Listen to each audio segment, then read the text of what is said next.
Ikalawang kabanata. Binuhay kayo kasama ni Kristo. Noong una, itinuring kayong mga patay ng Diyos dahil sa mga pagsuway ninyo at mga kasalanan. Namuhay kayong gaya ng mga taong makamundo. Sakop kayo noon ng kapangyarihan ni Satanas, ang hari ng mga espiritong naghahari sa mundo. At siya rin ang espiritong kumikilos sa puso ng mga taong ayaw sumunod sa Diyos. Dati namuhay din tayong katulad nila. Namuhay tayo ayon sa pagnanasa ng laman, at sinunod natin ang masasamang hilig ng katawan at pag-iisip. Kasama rin sana nila tayo na nararapat parusahan ng Diyos. Ngunit napakamaawain ng Diyos at napakadakila ng pag-ibig niya sa atin, na kahit itinuring tayong patay dahil sa mga kasalanan natin, muli niya tayong binuhay kasama ni Kristo. Kaya naligtas tayo dahil lamang sa biyaya ng Diyos. At dahil sa pakikipag-isa natin kay Kristo Jesus, binuhay tayo ng Diyos mula sa mga patay kasama ni Kristo, para maghari tayong kasama niya sa kaharian sa langit. Ginawa niya ito para maipakita niya sa lahat, sa darating na panahon, ang hindi mapapantayang kasaganaan ng biyaya niya at kabutihan na ibinigay niya sa atin sa pamamagitan ni Kristo Jesus. Dahil sa biyaya ng Diyos, naligtas kayo nang sumampalataya kayo kay Kristo.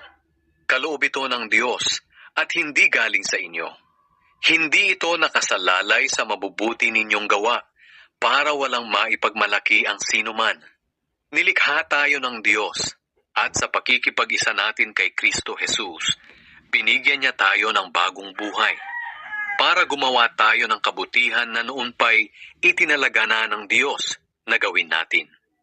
Alalahanin niyo ang kalagayan ninyo noon bilang mga hindi Hudyo.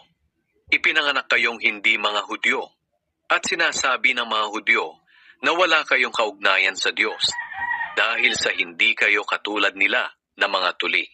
Pero ang pagkakatuling ito ay sa laman lang. Alalahanin niyo rin na noon ay hindi niyo pa kilala si Kristo. Hindi kayo kabilang sa mga mamamayan ng Israel at hindi sakop na mga kasunduan ng Diyos na batay sa mga pangako niya. Namumuhay kayo sa mundong ito ng walang pag-asa at walang Diyos.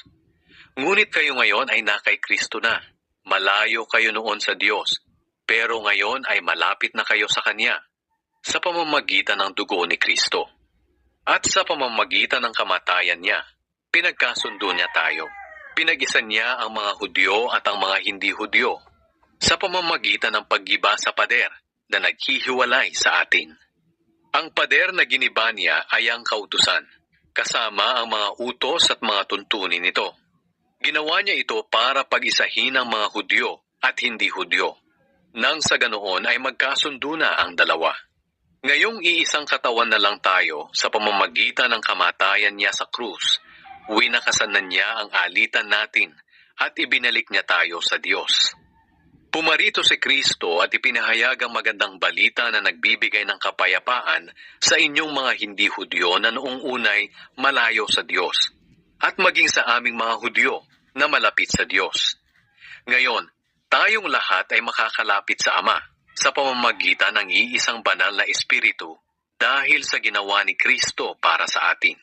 Kaya kayong mga hindi Hudyo ay hindi na mga dayuhan o taga-ibang bansa, kundi kaisa na ng mga pinabanal at kabilang sa pamilya ng Diyos.